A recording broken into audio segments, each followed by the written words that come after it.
Rachel Ibarra. She has been not only a mentor to myself, but a great sponsor for Hacemos. She has 25 years of experience leading business transformation and creating shareholder value for a Fortune 10 company. She's a senior leader, 15 years of strategic planning and operations partner. To her accolades, you can add investor, mentor, coach, lifelong learner, board member, advisor, donor, biz developer, and advocate. Overall, she's a shero. So thank you so much, Rachel, for joining us today. I don't want to take up too much of your time, so let us know what is it that you want to share with us today. Okay, great. Well, Anna, thank you so much for having me and for everybody from Hacemos. So just real quickly, I'm a CPA, let me do a disclaimer. So what I'm going to talk to you about today and Embracing the Future, we're not a financial planning company or a registered advisor or CPA firm. I am a CPA, but I'm not necessarily here to practice as CPA. So instead, what we are is a professional development company and content creation, and we're focused on economic empowerment and helping individuals own their own finances and be better prepared to embrace any future. So this session is not financial advice or consultation. And, nothing's been paid I'm not receiving any compensation to do this session. So it's just for information and education purposes only. So I just wanted to briefly mention that. And then we'll go ahead and get started. I'll just tell you just a little bit about myself and experience. So I have been with AT&T for 25 years. I retired from corporate life at the end of last year. But prior to that, I spent time in the public accounting spectrum and space, working with clients before I came to AT&T, did work in financial planning, did work as a chief of staff to one of our CFOs, our finance CFOs. I also did finance and operational leadership work for external legislative affairs. I did financial planning. So I've done a whole lot of different things in the space of finance. And really that's because my whole life I have been an investor and really was using my time at AT&T to continue to learn more about the business, hone the craft that was really most interesting to me. And so now I'm on to a new venture, which we'll talk about in just a minute. So just wanted to mention something to you in terms of everybody has their own phrases and sayings. For me, leadership is this revealing experience of courage and curiosity and compassion. And that's what we're doing here today. And I really think it's the highest form of a relationship we have with one another, with society, and really with the values that we hold dear. So it's something that was quoted in a magazine I was fortunate enough to be listed in. And that is really also speaks to the relationship I have with Anna and really all of the Hacemos leadership team. I wouldn't even be here today having this discussion with you in this big platform if it wasn't for them and their trust and faith that they have in me. So thank you. I appreciate not only Anna's leadership, but really she's just been, and I think you would agree with me, a large visionary for the organization and has done a lot to continue to move it forward. All right, so here's a quote that really speaks to me, and you have your own, but this is the one that really drew me to this next chapter that I'm in. I think it was a surprise for many when I decided to retire at the end of last year. It really wasn't for me because I had been playing this in stealth mode for quite some time. But let yourself be silently drawn by the strange pull of what you really love. It will not lead you astray. And so that's what we're here to talk about today. So my next chapter, hopefully for many, many years or decades, I'm talking 40 or 50 years if I'm so blessed, is to help to close the wealth gap. I'm focused on economic empowerment, and closing the wealth gap is one of the ways to do it. And how do we think about doing that? That's today's topic, is through an investor mindset. So let's go through some of the things that I feel like are very important and helpful in that regard. So I have some frameworks that I've built that I've used, not only at the time when I was at AT&T, when I mentored individuals, but now in my own practice that I do outside. One of them is this personal power framework, and I'm going to talk about it very briefly because this is not the purpose of today's session, but it will be one of the impacts of the work that we're doing here today. So I believe that personal power is how we actually move forward, not only in terms of the work that we do for ourselves and our families, but for society. And it has 4 pieces to this. Your inner strength, which I'll just say comes across in terms of the peace that you have, the confidence you have to get things done.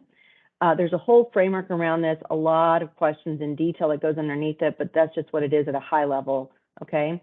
Second is external strength. Many of you already know what this is because this is what most people practice as they're continuing in their career. And that's really, what are your skills and capabilities? Are they marketable? Are they modern? Are you somebody that's constantly learning and growing? Do you know how to manage your time? A lot of time and attention and actually professional development is spent in this area. Not so much in the first, although I think we're making progress there with well-being, but more time is spent on external strength. You really have to have these in a certain order. You can't really start building some of the skills and capabilities if you don't have a good, center and peace in your home and in your personal life, and you don't have necessarily the confidence that you need to start new and bigger and harder tasks. So you've got to have this in a little bit of an order, and this is the way at least I see this. So you have inner strength that helps you to get your external strength, and then you got relationship strength. This one is also one that's not talked about a lot, and you're going to hear about this a little bit later on in the presentation, but you really we can't get anything done alone. We have to do that through teams and efforts. And so some big questions to ask yourself, this is what I think about, is how influential is your network? How influential are you? And how healthy are your relationships? This isn't networking. We're not relegating this down to, I'll do something for you if you do something for me type thing. These are really true, deep and meaningful relationships where somebody's putting their trust in you, you are putting your trust in them to get things done. And so this is really an important aspect that we need to be spending more time in. And I'll talk a little bit about how I think about that as it relates to investments. I think if you have all of those things down and do them well, you can't help but make money. And so you may have heard me say that before because it's the framework that I introduced probably about a year or so ago. I've been practicing it for a while, but hadn't really talked about it publicly. But I want to add to that. So you can't help but make money. But an investor mindset is really on how do you actually keep money and how do you actually grow money. And that's where we're going to spend most of our time today, is on the financial strength. I've got a lot to cover, so we're going to cover the questions. Anna's going to be collecting those, and we're going to cover those at the end to allow me an opportunity to get as much content as I possibly can to you in the short 40 some odd minutes of time we have before we take on some Q&A. All right, so financial strength. I've got another framework that I've developed that I use for myself and others, and I'm going to talk about this in terms of a continuum. And I think there's three parts to this continuum. There's financial foundation, there's financial flexibility, which is really a place I think we all could be able to achieve and live in. And then there's this place of financial freedom. And in this place, we're thinking about things in a whole lot different way. And that doesn't mean that we can't all strive to get there and that we can't get there. We certainly can, but this is a continuum of how I think about this. All right, the first one is your emotional state. So let's just be real. Money is all about emotion and it's all about stories, okay? I think the emergence of cryptocurrency and crypto assets is a good example of that. That really emerged as an idea written on a paper back in the late 2000s and has emerged into a whole series of protocols, asset classes, business models that have been developed, but it's all based on a story or a set of stories. And if you think about it as well, it's also based on a set of emotions, right? There's also emotions as it relates with money to either fear or abundance, and you're looking to try to get to a place of peace. So from an emotional state standpoint, foundation is the most vulnerable. You're vulnerable to economic conditions. There's nothing wrong with being in this place to begin with. In fact, most people start in the foundation stage, okay? Unless you're somebody that was inherited a ton of money, we're all starting out here, and there's no problem with that. But it is good to understand where you're starting from. The next place, financial flexibility, you're able to adjust as economic conditions emerge and shift and change. You're able to adjust cautiously, okay? So you're in a better place there than you are in the first, which you're really vulnerable to any slight change. At least with flexibility, you're able to make some adjustments cautiously. And then we have the place of financial freedom. Here, you're able to embrace any future that comes your way. And what I mean by that is that you're not bound by what's going on in the market. In fact, what you're really striving for is to use those as opportunities to be in service and helpful to others, as well as to be able to look at making other investments and take advantage of some of those opportunities for some greater good. All right, how do we think about this with respect to time? Usually, when you're in the foundation phase, you've probably already spent money and you're looking to pay it back. You know, you spend it today or in the past and you're looking to pay it back in the future. So you're not necessarily in a place where you're living within the means that you have. And you see this really with people that are maybe not necessarily people here at AT&T or others that are working in corporate America, but in these cases, you probably have more debt than you would like. And it's time for you to be thinking about, how do I get my money to be working for me? I've got to have it in my hand. I've got to hold it for a period of time. I got to let it age a little bit. And I don't need to be spending something that I don't already have. I'm not going to get until the future. Flexibility, you're looking at compounding. You're building momentum. You can start to see this. It starts to feel pretty good, and you want to see what's possible.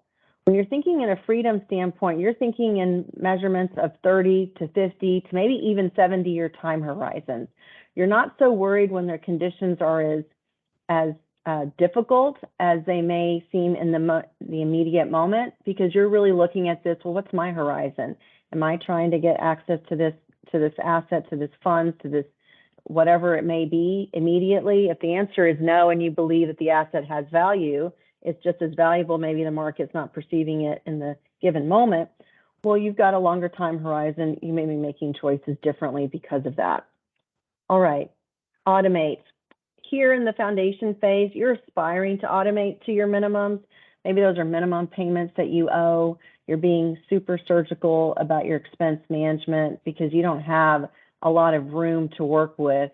When you're in the flexibility phase, the first thing that you're doing is paying yourself first. Full on pay yourself first. That's not even a question for you. And you're looking to automate your savings, and that's separate from investing. Sometimes you got to save up dollars and get to enough of a place where you've got enough of those dollars or soldiers that you can work for you before you can then turn around and make an investment, okay? So in this phase, you already are automating what your savings look like. And then finally, when you're in the financial freedom phase, you are saving large amounts. You are investing in enterprises. You're investing commercially. You're looking at things in a very large scale. You can't get there if you don't start in the beginning in the foundation phase with starting with those smaller amounts, $10, $25, $100. You've got to work your way up. Anybody that knows anything about exponential growth knows that at first it's really long and slow and you don't feel like you're making progress. And then all of a sudden it starts to really swing up. The way that happens is in the beginning, you start to make those surgical choices. You move your way to paying yourself first. You move your way into doing things at a larger scale. Earnings. I think this is a really big and important one that we don't spend a lot of enough time on as individuals. I know that I didn't necessarily think about some of these things in the beginning. And now that I look back at it, these are really profound choices that we should be actively thinking about in managing. And one of those in the beginning years, and really you can do this and reimagine your career. I certainly am. I'm doing it in a lot different way, and I'll tell you a little bit about that in a moment. But one of the ways that we can be thinking about this and how we manage is be really purposeful on our job and career selection.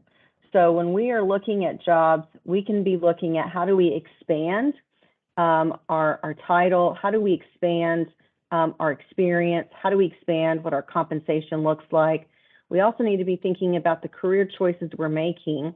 Some fields are emerging, others are sunsetting. And it's okay for the ones that are sunsetting as long as we're building up the skills and our external strength with new capabilities to move into new career selection opportunities. And one that really I didn't think about at the time, but I think it's incredibly important, especially if you want to move up in a company, is making sure that the company that you're selecting, if it has equity that's being offered, that you're very judicious in looking at the companies that you are applying for, whether it's saying at AT&T or moving into other companies, that you look at their equity and how has that performed over a long period of time. because if equity becomes a big part of your compensation in the future, you really want to be very purposeful and intentional on the companies that you're choosing, because if that's what they're offering, equity is part of the compensation, you want to make sure that it's one that you see over long periods of time, progress and continued growth. So I think that that's really important. And while I have it in the foundation area, frankly, you can be doing that across the whole continuum.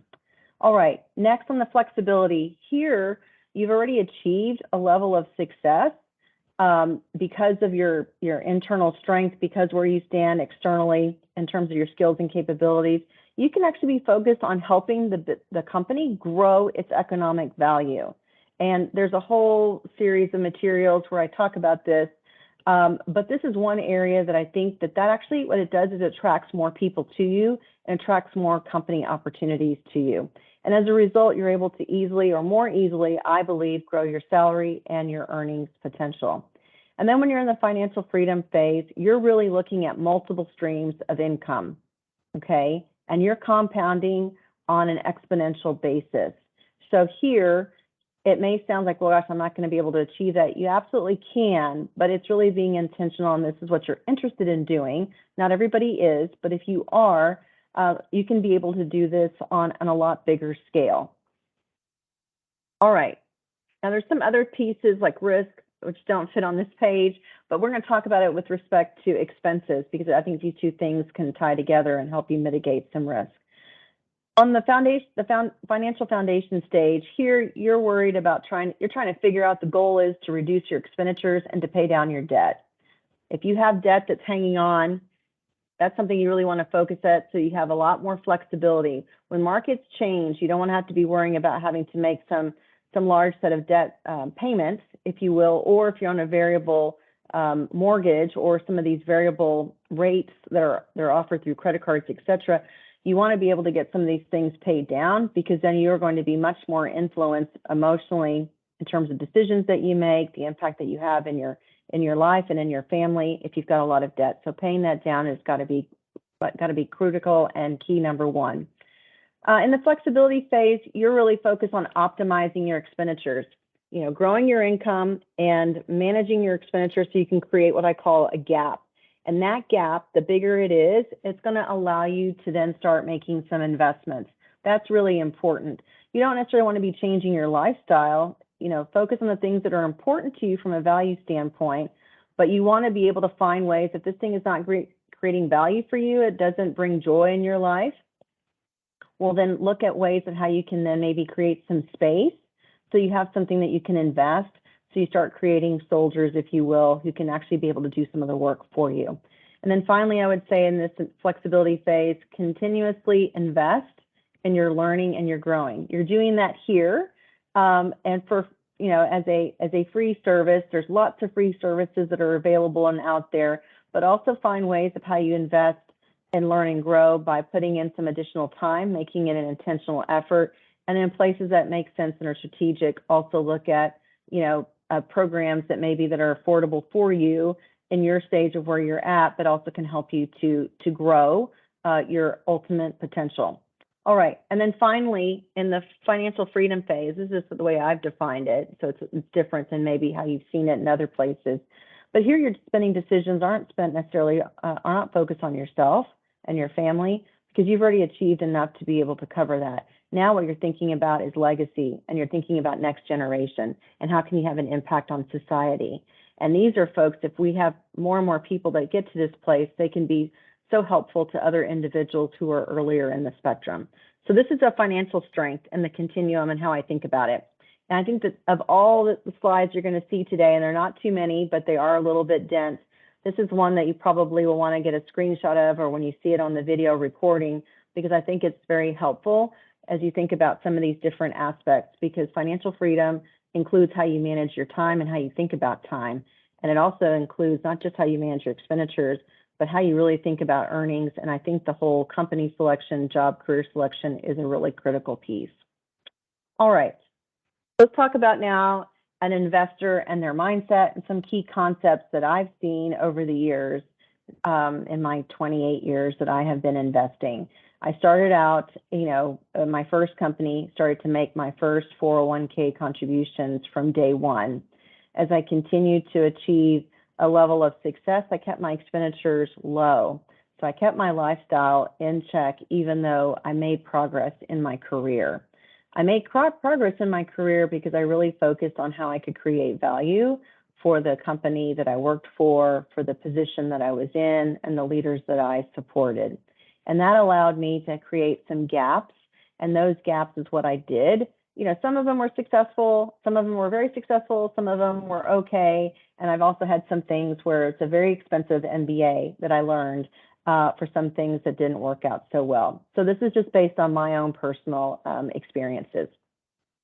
All right, the first one, investment, it's all about the future, okay? And again, we talked about this before, it's this whole story that not only that you tell yourself, but maybe also that others are telling you. You want to at least be aware that all of this, when we talk about money, is always about stories and our perspective and our perspective view on how we're thinking of the future. So the way that investments can be favorable or fruitful is if they have appreciation. So they have stock and capital appreciation. There's cash flow, so you get some immediate cash that you can either utilize to help you meet your bills, or more importantly, maybe to invest back into other solutions. You should always be thinking about an exit strategy before you make an investment. You need to already know why you're getting in, how long you're going to stay, and then at what conditions would you want to be actually able to get out of that investment. And in some cases, those are not going to be as freely available to you as there will be in others. So that's important to keep in mind. But you should have an exit strategy for every investment. If you don't, or if you're making an investment because you love your son or daughter and they're the ones that are suggesting it to you, or your neighbor is thinking this is a great opportunity, and you don't understand it well enough yourself, and you don't have an exit strategy yourself, that would tell you that it's time to hold and to wait and to learn more before you actually move forward. Because at the end of the day, you worked really hard to make that money, and you want to make sure that that money is making more money for you versus maybe helping somebody else to make their money, okay? And finally, as I had said before, investment's all about managing your emotion and changing, market environments. So some people make investment decisions and pull out money based on fear. Others make investment choices and maybe overpay based on this feeling of abundance and exuberance.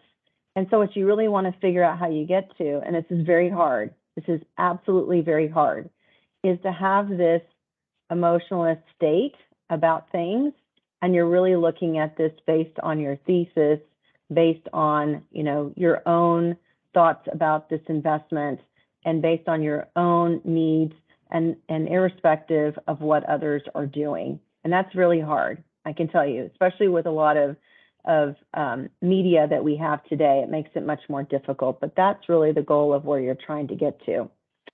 All right.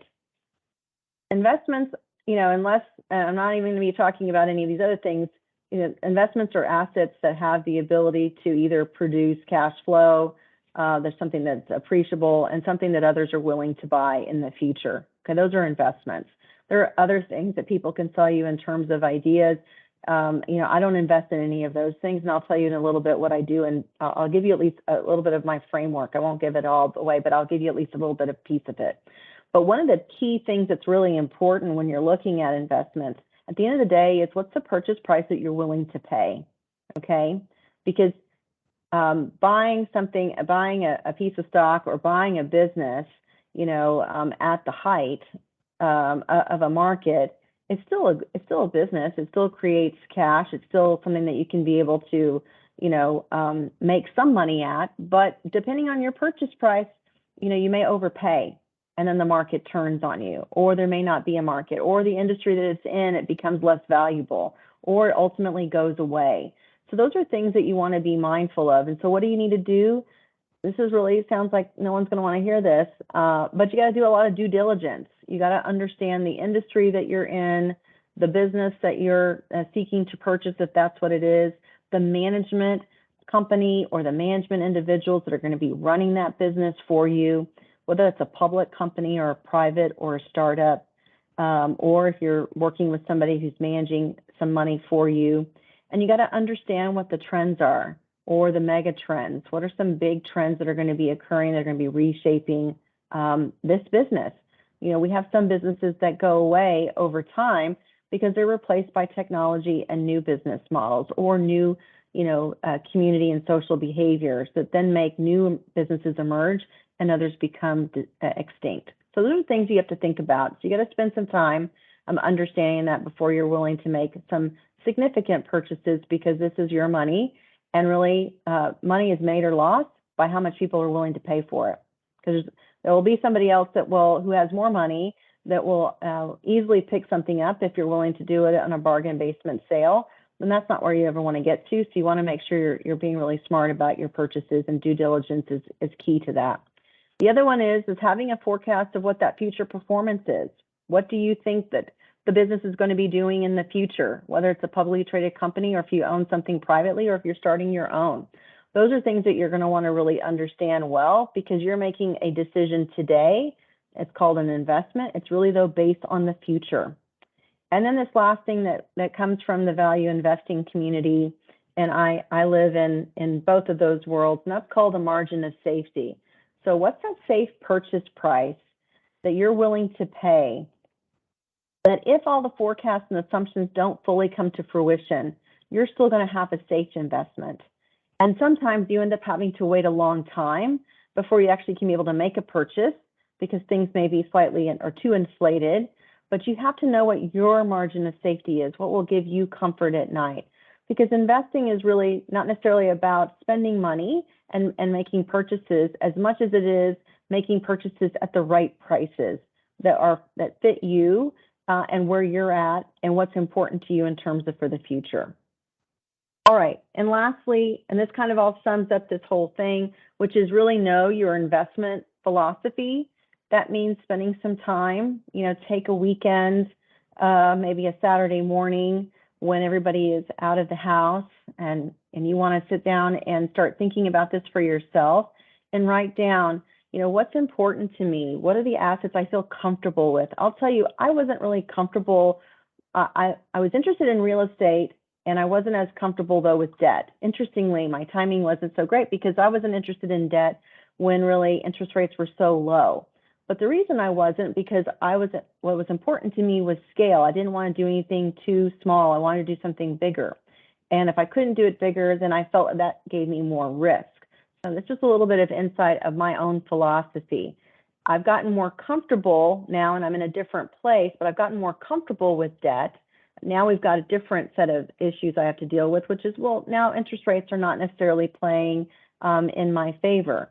But that also means that asset prices are also going to be changing, because things have really gotten inflated with really cheap money and low interest rates. And as a result, maybe there's still time, but I'm going to have to look at this in a different manner. So figure out what your investment philosophy is. What makes you feel comfortable? And there's a difference between what you feel comfortable with in theory, and then when markets get really shaky, the economy gets shaky, there's global geopolitics that make it a little bit more difficult out there in the community. There's people who are suffering. You actually may have different opinions than what you thought and what you put on a piece of paper. So keep track of these things and keep track of your feelings on these. Again, money is about emotion and about the stories that we tell ourselves and others tell us. So keep track of all of this so you can make appropriate adjustments on your philosophy, but come up with an investment philosophy and an investment policy statement, okay? And then just recognize that there's work to be done. All of the stuff I'm talking about isn't something that, you can typically outsource to an individual. You can, but there's ways you can mitigate some of this, because at the end of the day, unless this other individual doing all of this as well, you're not necessarily going to be wanting to be giving your money to somebody who's putting really little effort in and expecting to, give you some really huge results. Usually all of this is a result of a lot of hard work, a lot of research, and a lot of time and attention.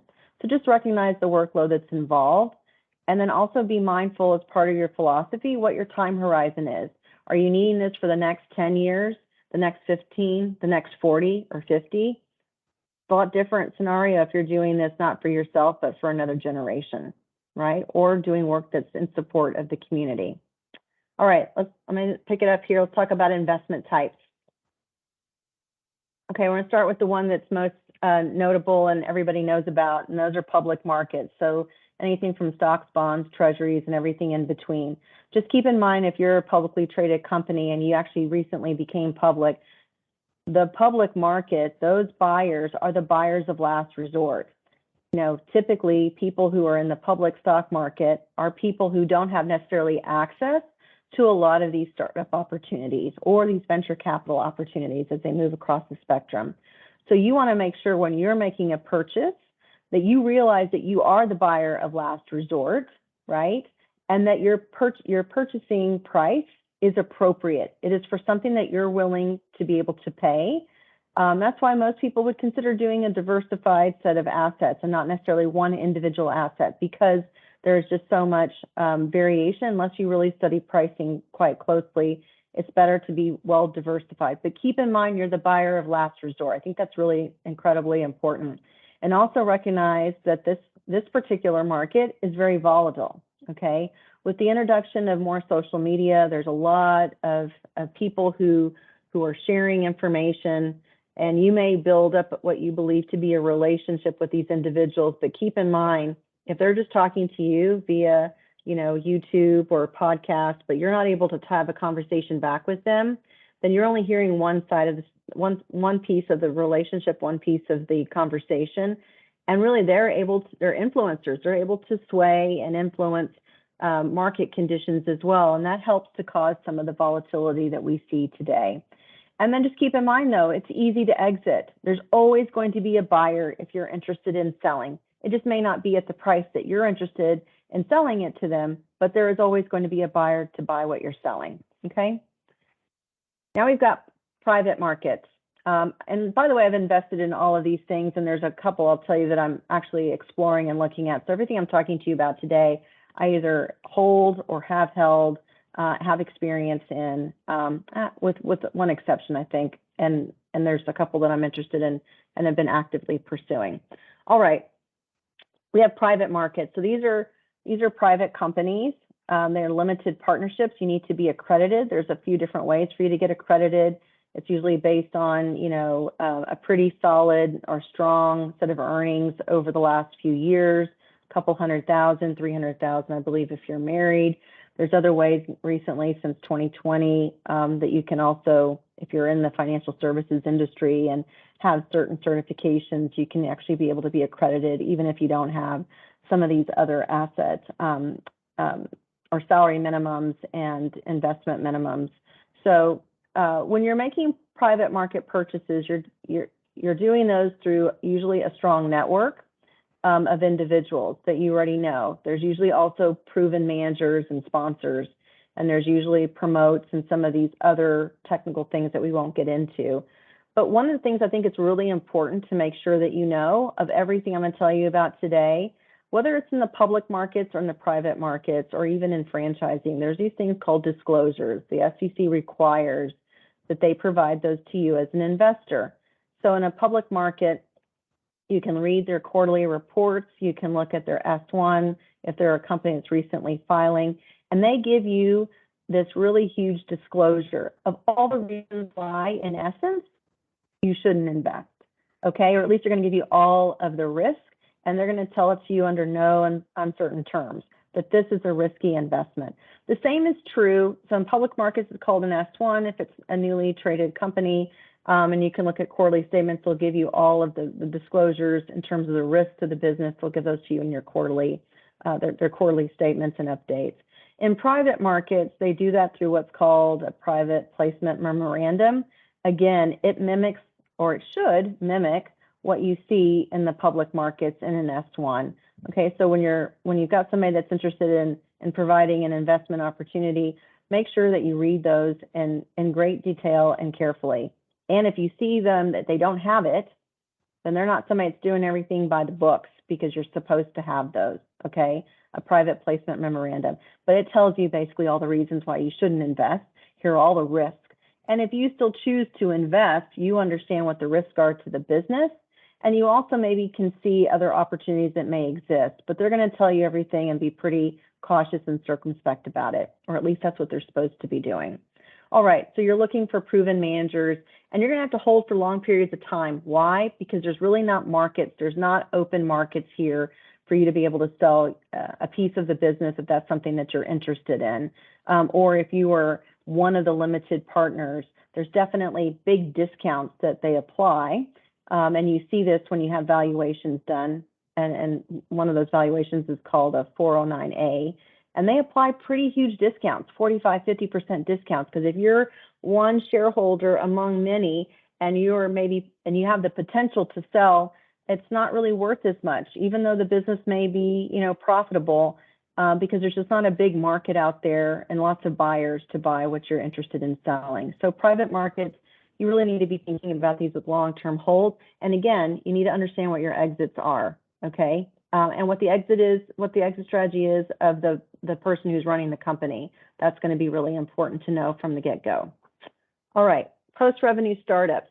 So these are two private companies. These are ones where you're probably a limited partner. You need to be accredited. The question here is these are companies that they already have revenue. So they already have a product or service that they're selling. They already have a market, people that are willing to buy it. So the big question is, one, they're typically not profitable yet. So therefore, there's lots of risk there. But the big question that you have to ask yourself as an investor is the market big enough for them to get to break even? I'm not talking about making money. I'm just saying to get to break even, because if you can get to break even, then the business can continue and at least gives them more opportunity to, either create more value down the chain or to be able to open up to new market opportunities and therefore create more profitability for the company. So the question you have to ask for yourself as a post-revenue startup is it big enough to get to break even in terms of the market size? All right. And then we've got startups. So I'm not invested here from an idea standpoint because I just didn't want to invest in an idea. I wanted to invest in something that at least already had a market, a proven market, because there was customers willing to buy. But I think this is an important one to see because a lot of media time and attention is spent on startups, and maybe that's making a little bit of a shift and change. But there's a lot of big successes that have happened here. There's probably been also a lot more failures in terms of companies, but this is where a lot of media attention is spent. So I just want to go over it real briefly. And here, you're really investing in an idea, ultimately get to a product or service, and ultimately get to a market. So the big questions are, is there product market fit? You probably have heard that if you've listened to anybody else out there in this space. And what that really means is, do I have a product or service, and do I have a market where really those two things fit together? And the next question you need to ask yourself is, do they have enough cash for a runway to continue going? Because they're going to be burning through that money before they've got money coming in the door. We're not even talking about breaking even at this point. Do they have enough money to be able to get far enough down the runway to have a product to actually be able to get another round of funding? There's a lot of ifs in there. And so for me personally, it wasn't something I was interested in spending my time in. But at any rate, this is one of the areas to be thinking about. I'm thinking out loud now as I'm saying this. I think I had one investment, but it was already a proven manager with a proven set of relationships, and it wasn't necessarily a product in the market. So maybe I did also invest in a startup. All right, more investment types. Franchises. A lot of people don't talk about this, but this is a really interesting one, and one I'm spending a little bit more time understanding and learning about, because these are businesses that are valuable because they have operational profitability, they have well-known brands. Some of these business owners, how they really are interested in making their money is also through the real estate. You've got large companies that are supporting you. Usually, if you're a smaller player, you're going to be working in the business, or you can have an opportunity through doing it through scale, bundling, and then maybe ultimately having a lot more cash flow, or ultimately selling. And then we've got real estate. You have commercial leases, triple net leases. Usually these have very low, you're not going to make a whole lot of money because people that are selling them, they realize that they're a nice cash generating cow for them. But if they do, they're going to sell them at really low, what they call cap rates, because they're going to extract as much of that value as they can for themselves. But those are interesting ones because those usually have guarantees from companies that are ultimately leasing the building and the land that it's on, for their restaurant, for their hotel, for some of these other items. All right, so I'm going to keep going through this quickly because I realize I think I've added more words than what I did when I was going through this before. Notes receivable. Again, another one, this is hard money lending. So if somebody doesn't have enough money or they need a bridge to get them to get some traditional lending, you can think about being somebody, you have to have enough cash to be able to do this. And you actually also have to have really good legal agreements, and you need to collateralize if you're going to be doing this with respect to real estate. You don't want to be giving somebody money for some, for them to do a deal in real estate, and then you don't even have it collateralized. And so you really just have a piece of paper and somebody's promised to pay. So you really need to know the network, and you need to know the individuals that you would be doing business with. But this is also another way, another investment type that I've done in the past.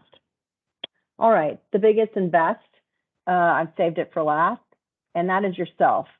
So if you've got modern skills, if you've got business knowledge, industry expertise, if you're financially savvy, and let me underscore that, if you're financially savvy and you understand how business works, you can create a lot of value, not only for the company that you're in, but for yourself, hands down. And that actually also helps you to grow your personal power. So this is how you can start.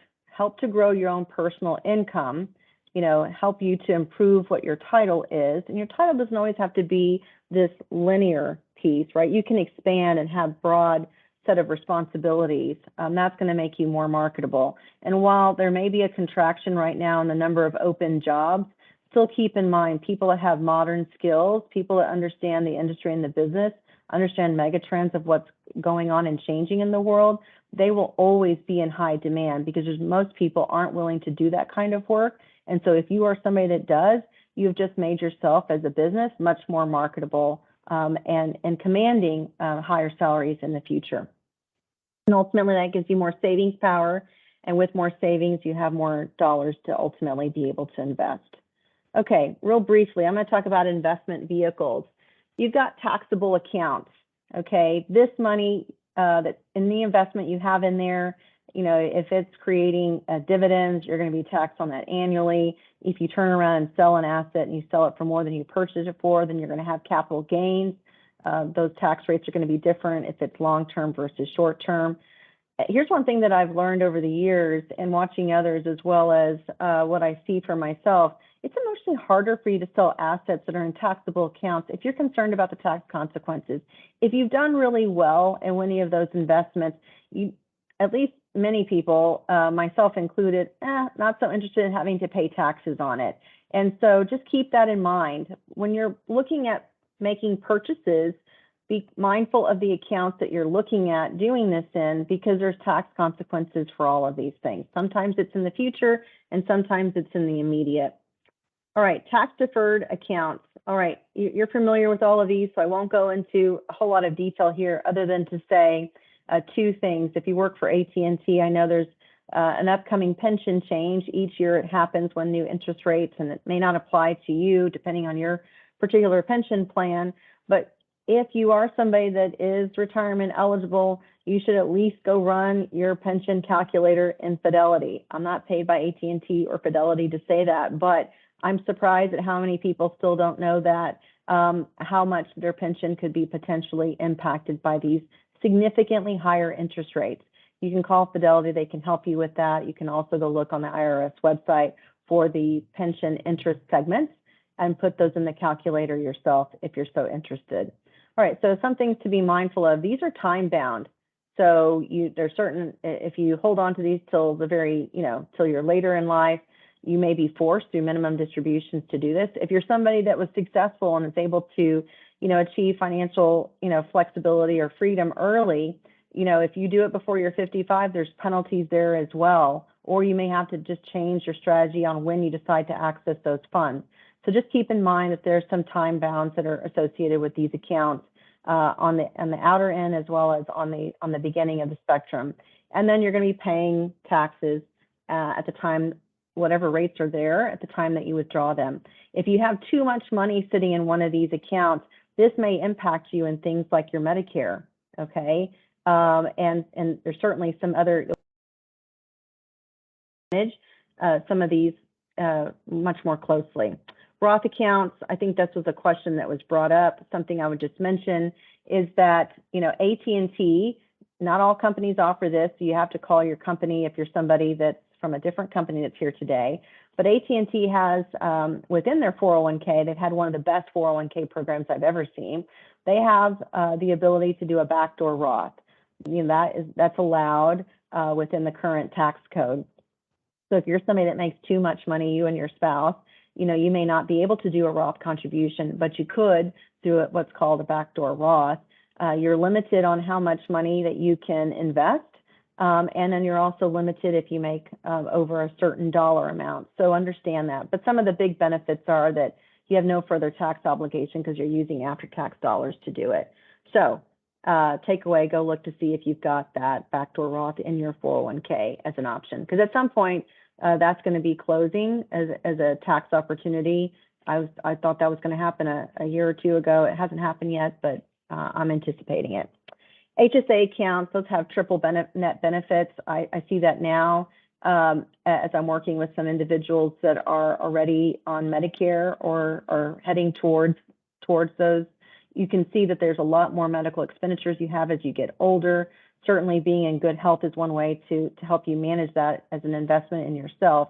But make sure you take advantage of this because it's got triple benefits. You don't pay taxes. You put it in with pre-tax dollars.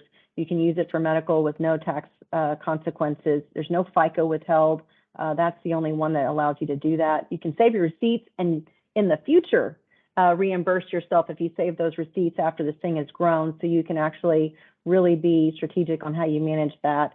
And then if you have money still at the end, you can also use it for retirement. So it's a really good program. Real estate, there's lots of favorable tax benefits. And then within the last administration, there was also some additional ones that were put in place. But some of the things are you have capital gains, home exemptions. You can do cost segregation, meaning you can assign different depreciation values on commercial investments. You have 1031 exchanges on commercial investments. You can also be looking at opportunity zones, which you can tie to franchising and some of these other pieces. And then you've also got you've got line of credit. So you can actually also access appreciation in your property if you have good partnerships with your banks, which is where I'm leading to next. And that is be really strategic on your investment team that you assemble. This is mine. I'm going to just tell you that what I have here on the left-hand side are people that I work with and have worked with, some of them for 14 plus years since I've been in Dallas, others that I've worked with only in the last 2. It takes a while to find the people that are right for you. So don't feel like you've got to move quickly because you want people whose values align with yours. And you want people who you know really well and can trust. The only way you're going to know people really well is if you spend time with them. And I'm talking about real time with them, not just something where you hear them on a site, but you're not actually able to have a conversation with individuals, or you don't get to hear them when they're kind of off their guard, and you get to hear who they really are. So spend the time and do that. And it takes years. So be okay with it because it's better to go slow so that you can ultimately go fast later.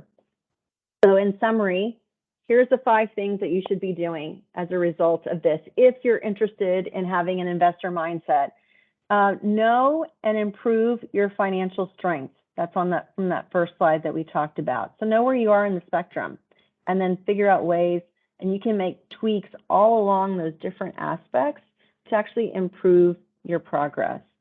Develop an investment philosophy. I think that's really important because then you're not going to be making decisions on what other people are saying or telling you to do, but rather what makes sense for you. I remember somebody telling me once, are you investing in such and such? And I was like, I don't invest in anything that isn't already profitable. That was my immediate response. Now I'm able to say that really quickly and not get kind of lured in because I already had my own philosophy well defined and what makes me feel comfortable. Yes, I probably missed out on some of this exuberance, but I'm okay because I'm actually looking and playing a game that's 40 and 50 years into the future, okay? Next, determine your investment types and which ones work for you. So I'm looking at some new types so that I can expand and learn and grow for myself, but also expand the possibilities to be able to serve others. And then inventory where your assets are at. Many people will be working many jobs over the course of their career. People forget what they have. So make sure that you inventory everything that you have at all the different financial institutions from all of your different companies if you've worked at many different places, and then figure out a way, this is a new point, to consolidate so that you know what you have and you can get all of your soldiers in one place lined up and working for you, okay? And then start building that investment team and recognize it's going to take time, but you want to do it based on the values that are important to you. And building your network is something that's really probably one of the most valuable things, because at the end of the day, people didn't make money by themselves. They made money through working with individuals and teams. You know, when you worked in your company, you're not successful by yourself. You do it through a team, and this is no different. So, Anna, I think that's it.